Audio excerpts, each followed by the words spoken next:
même si on dit que c'est à cause de l'amour de Dieu qu'on vient, au-delà de l'amour de Dieu, là, il y a quelque chose pour qu'on est là. Hein? Amen. C'est faux? Amen.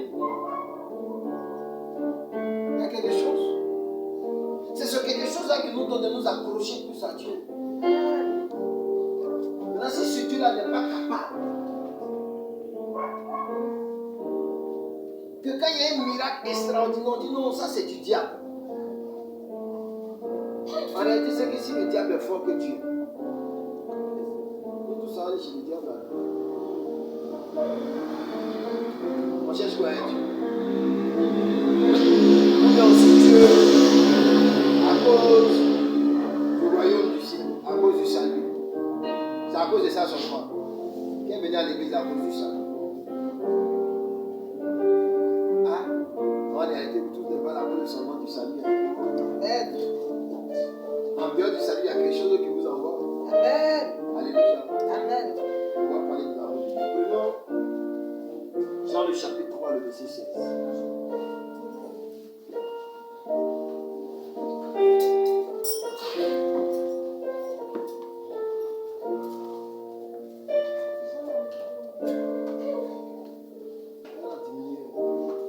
Ça là, école des dimanches, on connaît ça.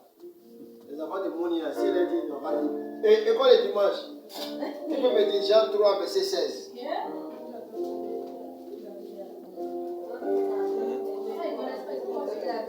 Ah, l'école des dimanches ne garde pas le nom de votre Monia. Hein? Qui peut me réciter ça? École des dimanches.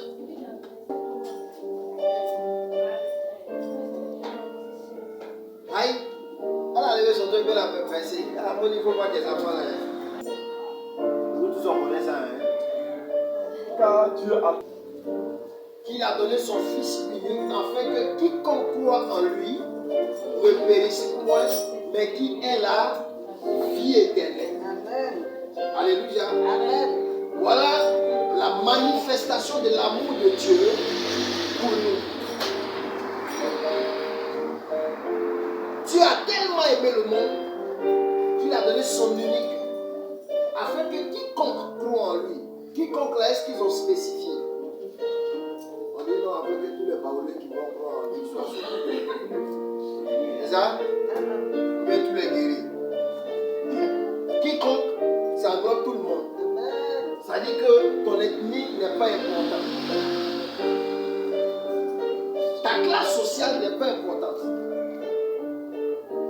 Si tu crois, tu es sauvé. Voilà l'amour de Dieu qui est manifesté aujourd'hui. Peut-être ce que je vais dire va bouleverser la compréhension de certains. Mais ce n'est pas grave. Quand ça a été mélangé, c'est là que tu vas comprendre. Amen. Alléluia. Amen. Afin que quiconque croit, le quiconque là n'est pas déterminé. Le quiconque n'est pas personnalisé, comment on appelle? Personnifié ou bien personnalisé. Ça veut dire que celui qui croit, tant que tu crois, tu es sauvé. Donc l'amour de Dieu s'est manifesté aussi à l'égard de cette personne en donnant Jésus. Jésus qui est devenu le sacrifice de l'humanité. Alléluia. Amen. Mais est-ce que cet amour-là, nous qui sommes là aujourd'hui, on va dire que non, le message concerne le frère qui n'est pas venu. C'est pas le frère qui n'est pas venu là qui ça concerne, c'est toi qui ça concerne. Généralement, c'est comme ça qu'on peut dire, si la soeur est là, c'est elle qui est là. Quand la soeur là, c'est toi-même. Alléluia. Amen. Ça veut dire que est-ce que cet amour-là, nous le manifestons aujourd'hui? Le problème, ce que nous constatons aujourd'hui, c'est que l'Église est jugée. L'Église est condamnée. Mais l'Église ne s'est pas donné de l'amour. Quand il parle d'Église, il ne s'est pas en train de parler des bâtiments. Hein. Il parle de toi et moi. Mais Dieu a démontré son amour à notre égard en donnant son unique, celui qui lui coûte cher. C'est-à-dire qu'il ne s'est même pas retenu. Même son unique, Jésus même aussi, il a démontré son amour parce que quand il était dans le jardin de Gethsémani, la Bible dit que quand l'heure était arrivée, qu'elle a pris la coupe, il dit, c'était pas facile Mais il a dit, non pas lui sa volonté, mais que la volonté de Dieu se fasse. Parce qu'il savait ce qui devait arriver. Quand tu ne sais pas, quand tu as envie, c'est mieux. Mais quand tu connais ton jour, tu es mort 2 fois. Aïe, parce que tu es mort avant de mourir.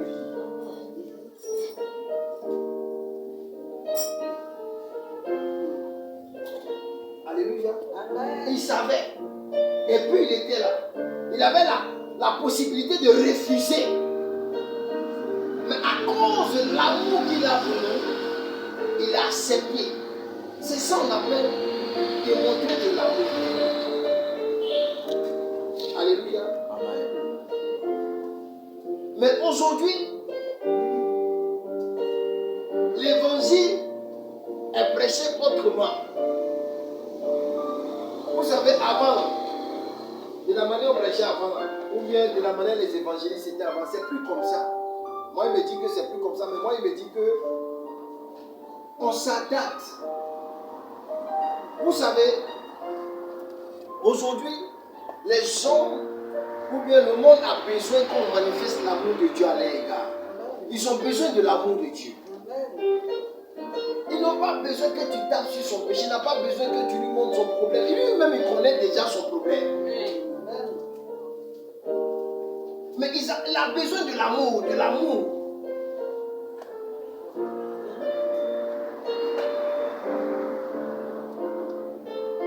Amen. J'étais à Yopougon, quand je suis parti à Yopougon, au niveau de Chigourès, et puis un jeune frère qui était en train d'évangéliser. Le frère là aussi. Toi qui prends femme des gens, tu vas aller en enfer. Toi qui prends. Quand il a fini, il allait s'asseoir. Celui-là, il m'a dit qu'il ne peut pas aimer, mais je suis assis dans la petite fille. Quand il a fini de prêcher, il allait s'asseoir, il allait s'asseoir. Il dit, frère, merci d'avoir pris le message, mais tu as vu, tous ceux qui sont assis là, il fallait demander à chacun son problème. C'est pas que tout ce que tu as dit là est faux, hein. C'est vrai. Mais quelle est la solution que tu leur proposes pour ne pas aller en enfer?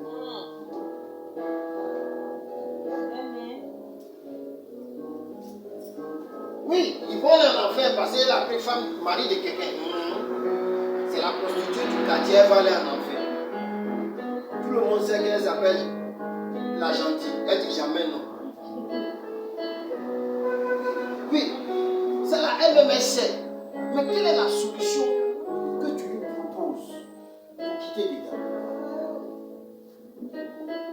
Vous savez, quelqu'un qui connaît déjà son problème, quand tu viens taper déjà sur son problème, il est fermé. Même si ce que tu lui dis est la vérité, il est fermé. Il ne peut pas recevoir ce que tu lui communiques. Mais si tu vas au-delà de son problème, même tu sais qu'il est comme ça, mais tu ne parles même pas de ça, tu lui présentes l'amour de Dieu. C'est-à-dire que peu importe celui que tu es, ça c'est pas mon problème. Mais il vient te dire qu'il y a un homme qui t'aime tel que tu es. C'est ce que l'homme cherche. Quelqu'un qui peut m'aimer tel que je suis. Vous-même en tant qu'être humain, c'est pas ce que vous dites. Le mari qui doit me prendre, car celui qui doit me prendre tel que je suis. Aussi toi-même tu cherches quelqu'un qui doit te prendre tel que tu es. Mais elle a la personne qui est dans son problème. Aujourd'hui, c'est l'amour de Dieu qu'on doit présenter aux gens. Et non leur problème.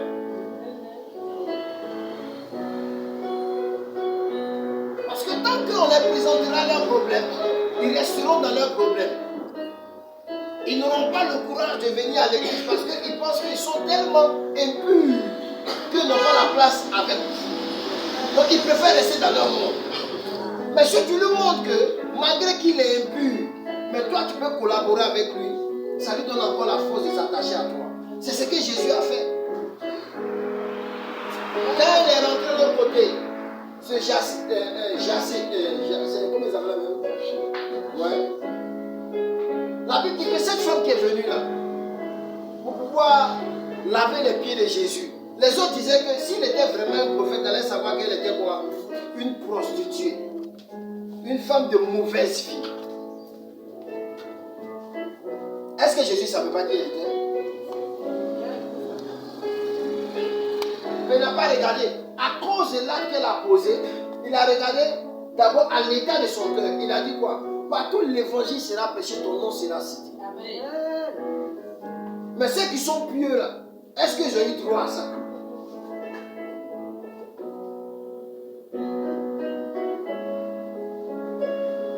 Souvent, tellement on pense qu'on est juste, tellement on pense qu'on est tellement pieux, si on ne prend garde, la Bible dit que les premiers seront les et les derniers seront les premiers. Mais ce n'est pas pour rien. C'est cette manière de voir Dieu qui va faire. Parce que tellement tu penses que tu es pieux, tellement tu penses que tu es juste, tu ne te mélanges pas avec les gens. Les autres n'ont pas le droit d'être à côté de toi. Parce que leur péché va te contaminer. Tu peux rater le paradis. À cause de cette manière de voir. La Bible dit quoi? Jésus dit quoi? Il n'est pas venu pour les bien portants. Il est venu pour les pécheurs. Donc présente l'amour de Dieu aux pécheurs. Tu es un sorcier. Je m'en fous de ça. Mais dans ta sorcellerie, il y a quelqu'un tel que tu es. Voilà pourquoi j'aime le chant de cette jeune soeur-là. Comment on appelle la même? La chante, elle s'appelle Chante-Mille. Je ne sais pas si vous l'avez écouté cette année-là. Il y a une nouvelle qui chante. Elle était venue à mon église. Il y a un chant de Béatrice qui nous parlait que... Non, c'est pas... C'est Anomira. Le chant là même, on aime chanter ça ici. Ça, c'est mon chant. Quand il est fait le musée, il aime chanter ça. Elle a chanté ça autrement. Mais moi, c'est les paroles qui m'intéressent. Elle dit dans le chant qu'elle était prostituée. Mais, quand elle tournait vers ceux qui disent qu'ils sont personne pour lui présenter l'amour de Dieu, elle veut changer. Mais ce n'est pas qui va l'aider à changer. En réalité, voici ce dont les gens ont besoin. De quelqu'un pour les aider. Mais nous, on ne les aide pas, on les juge. Non seulement on le juge, mais on les tue. Est-ce que tu comprends? Donc du coup, la personne, déjà même, c'est qu'il vit même le tue. Donc, avec ta manière de le voir encore qui vient s'ajouter dessus, mais tu l'as déjà entendu. Alléluia. Ce que je veux vous dire, quand vous allez vers les gens, laissez leur péché. Mais présentez-leur l'amour de Dieu. L'amour de Dieu qui peut les sauver, l'amour de Dieu qui peut les retirer de cette situation. Alléluia. Amen. Prenons Marc le chapitre 12, le verset 31.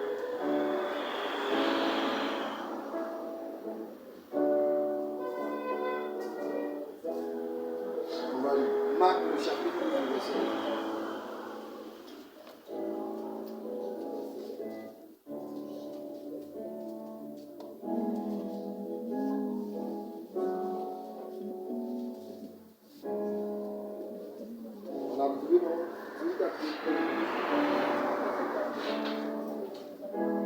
Voici le second. Tu aimeras ton prochain comme toi-même. Il n'y a pas d'autre commandement plus grand que ce. Alléluia. Tu aimeras ton prochain comme toi-même. On dit qu'il n'y a pas de commandement plus grand que ce commandement.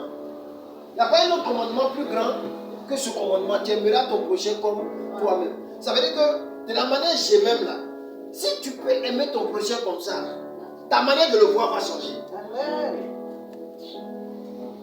Ta manière de t'approcher de lui va changer. Parce que de la manière que tu t'aimes là, il y a des choses que tu ne peux pas te faire, que tu ne peux pas te dire. À moins que toi-même tu sois indigent.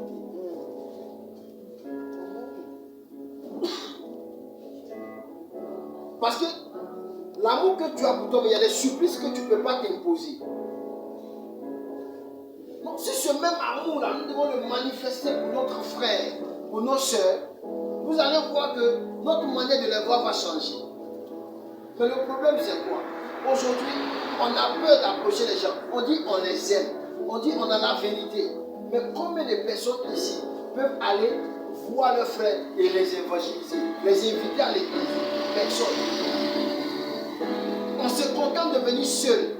vient d'habiller sur notre 31 et puis on vient, nous seuls. Pourquoi on dit on manifeste l'amour? Autour de nous, nos voisins souffrent, nos voisines souffrent, ceux qu'on connaît souffrent, mais on ne peut pas leur présenter l'amour de Dieu parce qu'on garde ça pour nous, on est égoïste.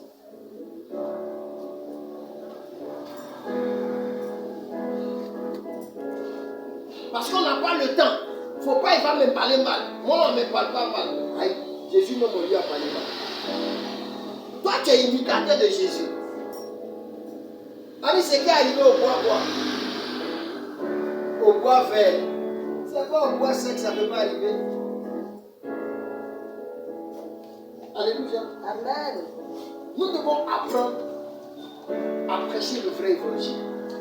Le vrai évangile, c'est de présenter l'amour de Dieu aux gens. Amen. Pour leur montrer que Dieu les aime comme il nous a aimés. Amen. Donc si je peux aimer mon prochain comme moi-même, c'est que j'ai la capacité de l'inviter, j'ai la capacité de lui présenter Jésus, j'ai la capacité d'insister jusqu'à ce qu'il accepte. Amen. Parce qu'en lui et moi, il y a une barrière. Cette barrière-là, c'est que lui, il a une pensée de moi. C'est que moi, je suis quelqu'un qui juge.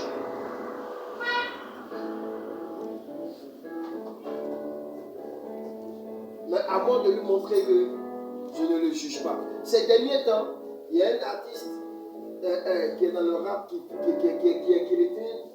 est chrétien, mais que j'aime. Au départ, il regardait solfège, son chant était un chant imposé pour solfège, mais je ne le connaissais pas. C'est tout récemment là que je l'ai découvert.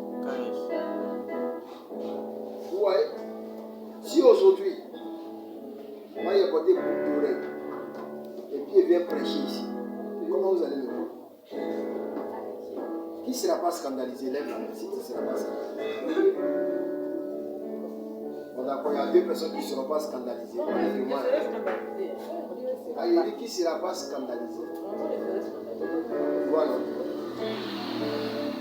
Bon. Mais boucle d'oreille, on peut avoir avec l'évangile qui est prêché.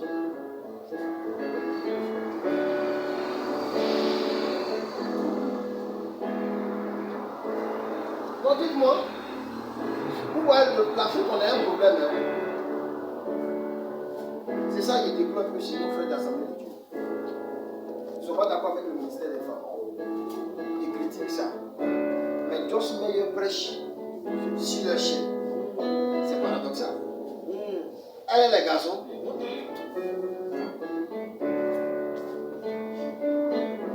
ils ne sont pas d'accord pour que la femme porte les pantalons. Il y en a qui ont un problème avec ça. Mais elle porte pantalon. Ah, c'est ça, quand elle prêche, ça ne te touche pas. Plutôt dans ces genres de considérations. Mais comme elle a la peau blanche, donc elle est détentrice de la vérité. Si c'était une de nos sœurs noires qui avait porté ça, on allait commencer à la cataloguer, on allait commencer à la juger. Comme c'est blanc, c'est bon. Voilà un peu le souci. Si c'est un frère noir qui fait ça, on se plaint. Mais quand c'est blanc, on accepte. Moi, j'ai regardé le clip du concert de Ngala qui chante Tu es Alpha et l'Oméga. Voilà son clip là. Il y a un de ces choristes là qui a porté bout d'oreille. Il y a un qui a fait tuer. Mais le jour du concert là, est-ce que les gens n'étaient pas sous l'onction? Cet esprit même est descendu, je crois qu'il y en a qui pleurent. Il y a une dame qui est venue devant le monsieur. Elle a arrêté, elle le regarde et dit elle pleure. Mais l'android.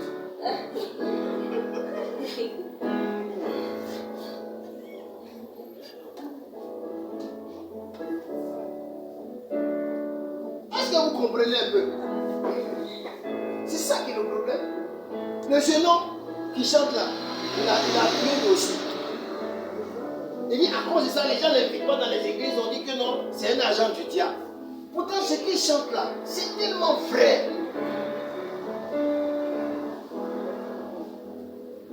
Toujours on a un programme, maman y est invité. Amen. Amen. C'est tellement vrai. Mais on pense que la religion, il y a un processus, il y a un canevas ou bien c'est comme une leçon quoi. Leçon A, leçon B. Non. On regarde à l'apparence. Mais tu vas voir que celui-là, tous ceux qui vont porter d'huile, qui sont dans les trucs, ils vont plus se goûter. Pourquoi? Parce qu'ils se sentiront en lui. Et voici encore un élément dans le royaume de Dieu qui va attirer les gens en Christ. Mais pour la toi, tu es en costume. Tu es bien sapé, puis tu arrives dans le ghetto. Lui, il ne gagne pas à manger. Et puis toi, tu viens parler ton gros français. Il va t'écouter. Non, il faut quelqu'un qui s'habille comme lui. Pourquoi les gens de la PJ arrivent les attraper? Parce qu'ils se mettent dans leur peau. Voilà comment ils arrivent à les attraper. Parce que quand tu te mets dans sa peau, il a confiance en toi. Il se confie en toi. Amen. Donc, si tu arrives au ghetto, le gars ne comprend pas français. Et puis toi, tu viens français sur le dessus, c'est-à-dire que dans la situation dans laquelle tu es, ça c'est pas normal. C'est une discrimination. Tu ne comprends pas la logique. Il faudrait que tu ne puisses pas fumer, c'est tout, parce que c'est une addiction. Tu ne comprends pas ça. Quand tu finis de parler là, tu commandes moi-même. Ou bien, moi-même là. Donc, on dit là-bas, il comprendra ça. Aïe! Il ne comprend pas ce que tu dis. Est-ce que ça peut passer? Non! Mais quand tu arrives, et puis toi, tu es dans son ciel, et puis tu dis, ah, mon fils, viens, il y a des propos de quelque chose, il faut t'asseoir. Il faut déjà mettre ton youtube même. Voilà. Quand c'est comme ça là, il dit, ouais, mon vieux, c'est déjà même. Pourquoi? Ici là, il t'écoute.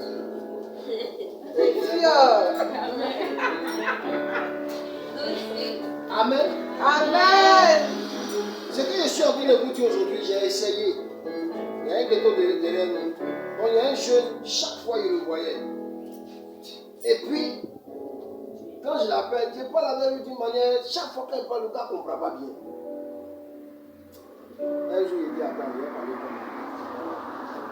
Il dit, mais tu viens. Quand depuis il a fait des propos là, tu comprends ce qu'il s'appelle. Ah, il dit, mais depuis dans ta main, toi, même tu parles à moi, je ne peux pas te comprendre. C'est maintenant que tu as fait causer un mot. Aïe. Donc depuis chaque fois qu'il te parle, tu comprends. Il dit, mais c'est maintenant que tu as fait causer un mot. Là, tu parles comme les gens des crocodiles, pourtant tu n'as jamais. Ah. Quand j'ai commencé à parler à lui un peu dans le milieu, il dit, tiens, moi je me décale. Il dit, non, tu finis de décaler, puis on s'en va. Quand il dit, c'est décalé, il fume. Il a dit, fini de fumer, puis on s'en va. Il a fini de fumer, on est parti à l'église. Il est assis. Un peu, jusqu'à arriver à ce moment, il dit, ah bébé, c'est que mon rôle a pris dans la dernière fois, là, ça joint. Il ne peut me décaler, mais si tu ne sais pas comment elle fait, il dit, voilà. Ouais, mais puis ça, je vais présenter au pasteur. Au départ, le pasteur me voulait réagir, il dit, je suis allé le voir, il dit, celui qui est envoyé là, on va toujours parler. Il faut l'entrer dedans seulement. Il dit, mais explique-moi, il dit, non, je ne peux pas t'expliquer, mais quand il sera devant toi, moi, il serai là, et puis elle te fait signe, et puis on fait. Il est arrivé dans le boulot du pasteur, puis il était en train de parler d'une manière. Le pasteur m'a aussi dit, ne comprend pas ça. Comment c'était là, il était interprète. Un peu, parce que j'ai commencé à prier avec lui. Le jeune homme a commencé à changer un peu. C'est là que j'ai compris que on ne gagne pas des âmes parce que on ne se met pas dans la peau des gens. Alléluia. Amen. On ne présente pas l'amour de Dieu. Prenons une histoire pour illustrer ça. Hein? Prenons Jean le chapitre 8. Ça va vous parler. Jean le chapitre 8. Verset 1 à 11. On va pas aller tout. Il y a certaines choses qui m'intéressent. Jean le chapitre 8. Si tu as compris, tout le monde est là-bas? Amen. Donc allons-y. Jésus se rendit à la montagne de Jérusalem. Mais dès le matin, il alla de nouveau dans le temple. Et tout le peuple vint à lui. S'étant assis, il les enseignait. Alors, les scribes et les pharisiens amenèrent une femme surprise en adultère et la plaça au milieu du peuple. Il dit à Jésus, Maître, cette femme a été surprise en flagrant délit d'adultère. Moïse, dans la loi, vous a ordonné de lapider de telles femmes. Toi donc, que dis-tu? Il disait cela pour le prouver, afin de pouvoir l'accuser. Mais Jésus, s'étant baissé, écrivait avec le doigt sur la terre. Comme il continuait à l'interroger, il se leva et leur dit, que celui de vous qui est sans péché jette la première pierre contre elle. Amen. Vous connaissez le reste de l'histoire. Amen. Voilà une histoire. On dit quoi? Les scribes et les pharisiens, les docteurs de la loi, voilà des personnes qui connaissent la loi. Et même là, ils connaissent la loi là jusqu'à même là, c'est dans les crânes même. Mais Jésus est venu avec un autre évangile, celui de l'amour. Parce que dans la loi, on dit qu'on attrape quelqu'un en flagrant délit d'adultère, on le lapide. Mais il dit adultère là-haut. Et c'est une seule personne qui fait. Ça veut dire qu'eux-mêmes, quand on regarde, ils ne sont pas justes. C'est l'homme et la femme. Mais pourquoi c'est la femme seule qu'on l'a attrapée? Ils ne sont pas juste là. Si on veut regarder les sauvages, c'est les deux on devait attraper pour les lapider. Ça veut dire que si on dit adultère, c'est que l'autre est marié. Mais on dit, le système, Jésus présentait l'amour. Donc ils étaient venus avec ça pour pouvoir accuser Jésus pour dire, l'évangile qu'il présente n'est pas juste. Jésus dit, ce que vous dites, c'est dit dans la loi de Moïse. Il dit, ok, moi je ne suis pas contre. Mais là, si parmi vous, là, s'il y a quelqu'un qui est sans péché, en tout cas là, il est juste, il peut la lapider. C'est là qu'ils ont compris que s'ils veulent faire leur analyse personnelle de leur propre vie, c'est qu'ils ont dépassé la femme. Chacun a déposé son caillou sous la gaïenne. Un à un, ils ont commencé à passer. C'est ça en fait le problème. Ça veut dire que si nous-mêmes on doit faire une autocritique de nous-mêmes, est-ce qu'on est mieux que ceux qu'on juge?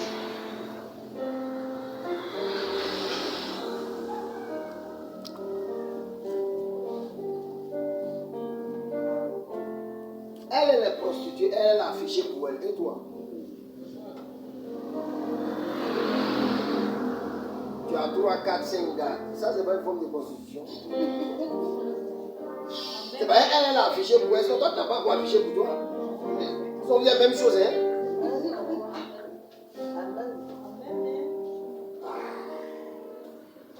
Elle, au moins, elle a été honnête. Elle a affiché ça. Mais toi, tu caches. De toi à elle, là, qui va plus rater le ciel? Demandez-moi. C'est la personne qui a caché. C'est ce que vous ignorez. Parce qu'elle reconnaît son état. En présentant, en d'autres termes, elle est en train de demander, elle est en train de dire qui va m'aider à sortir dedans. Mais toi qui caches pour toi, c'est vrai que tu ne veux même pas qu'on a qu'à savoir même pour te parler, même pour que tu quittes dedans. Tu aimes ça. Et facilement, ceux qui font ce genre de choses là, c'est eux qui jugent facilement les autres. Si vous remarquez, hein, lui-même il n'est pas bien. Mais il voit l'autre n'est pas bien. C'est pourquoi la Bible dit que avant de voir la poutre qui est dans l'œil de ton frère là, enlève la paille qui est dans toi. Amen. Amen. C'est ça. Quand tu vois quelqu'un dans une situation, si tu sais que tu ne peux pas l'aider, ne le juge pas. ne le condamne pas. C'est pourquoi il dit que sur le paradis, là, la clé du paradis était dans la main d'un être humain ici. À moins vous criez, hein. C'est que personne n'allait avoir accès au paradis, c'est lui seul qui va rentrer là-bas. C'est lui seul, hein. Il ne va pas rentrer avec quelqu'un. Même si tu devais rentrer, c'est qu'il va faire business.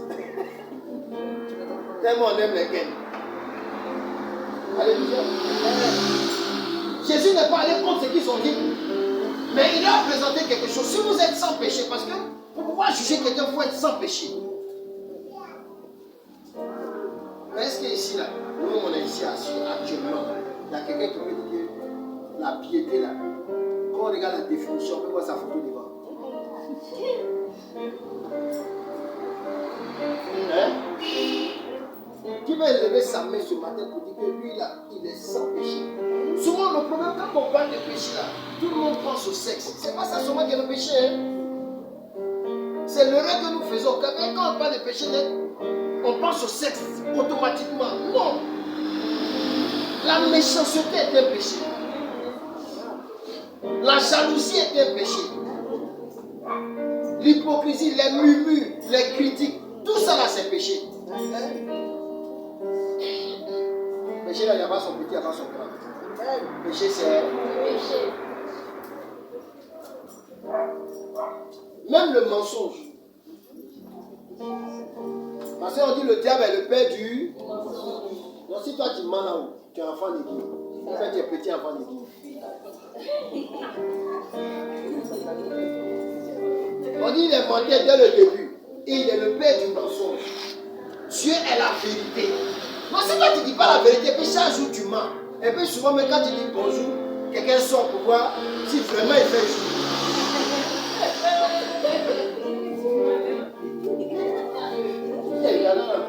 Le mensonge là, ça ne voit pas clair. C'est des processus là, ça veut dire qu'ils ont cette aisance là dans le mensonge. C'est-à-dire, ils ont cette facilité là de mentir. Et puis ça coule. Oui. Ça veut dire que toi tu sais que c'est pas ça, puis tu te dis c'est ça. Et puis il veut te convaincre que c'est ça. Et puis toi tu le regardes et tu dis oui, c'est ça. Alléluia. C'est la vérité qui est là. Si vous voulez que les gens viennent à l'église, changez votre approche.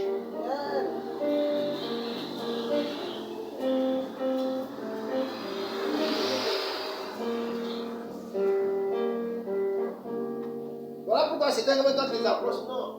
Ce que tu fais là, quand tu crois, tu vas en faire. Enfer là aussi, là, c'est fait pour les gens. Vous laissez-nous aller là-bas, vous allez au paradis. Nous tous, on ne peut pas aller là-bas. Sinon, ça serait rempli. Il y en a qui parlent comme ça. Pas parce qu'il ne veut pas venir à l'église, mais à cause de ta manière de le voir, de le juger.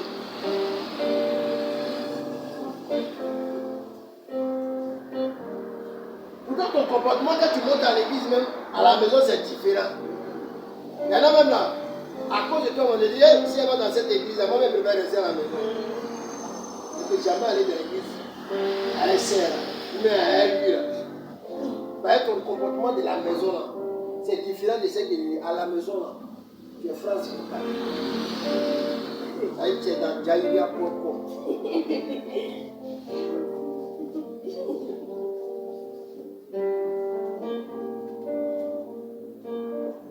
C'est pas la Bible dit que nous devons être un modèle en conduite, en parole. Quand on parle de conduite, c'est notre manière de vivre. Et puis notre manière de parler. Quand tu mets un enfant les yeux, puis un jus là, ça sort sur ta bouche rapidement comme ça. Alléluia. Amen. Prenons le dernier verset, Luc le chapitre 10. On va voir encore une autre fois. Aujourd'hui, il faut que tu comprennes que tu changes.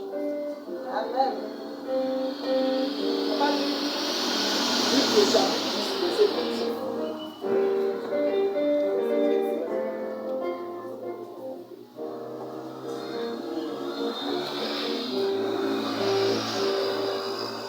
Un docteur de la loi se débat et dit à Jésus, pour l'éprouver, Maître, que dois-je faire pour éviter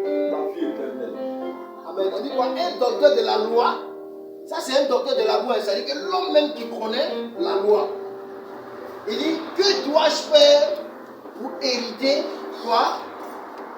La vie éternelle. Donc ça veut dire que c'est pas tout le monde qui pense qu'on connaît tout là, c'est pas tout le monde qu'on connaît où. Voilà un docteur de la loi. Allons-y. Que faire pour hériter quoi? La vie éternelle. Jésus lui dit, qu'est-il écrit dans la loi? Il a écrit quoi dans la loi? La loi que tu connais là, c'est quoi qui est écrit dedans? Qui lis-tu? Il répondit, tu aimeras le Seigneur ton Dieu de tout ton cœur, de toute ton âme, de toute ta force et de toute ta pensée, et ton prochain comme toi-même. Amen. On va continuer. Vous voyez que ça là, ça revient, hein, c'est dans les 10 commandements, mais ça revient chaque fois dans les citations de Jésus. Tu aimeras l'Éternel ton Dieu de tout ton cœur, de toute ta force, et tu aimeras ton prochain comme toi-même. C'est-à-dire que aimer, s'aimer là, si on veut aimer comme ça notre prochain, vous allez voir que le monde va changer. La vie va changer autour de nous. Il y a des choses que je ne pourrais pas te faire.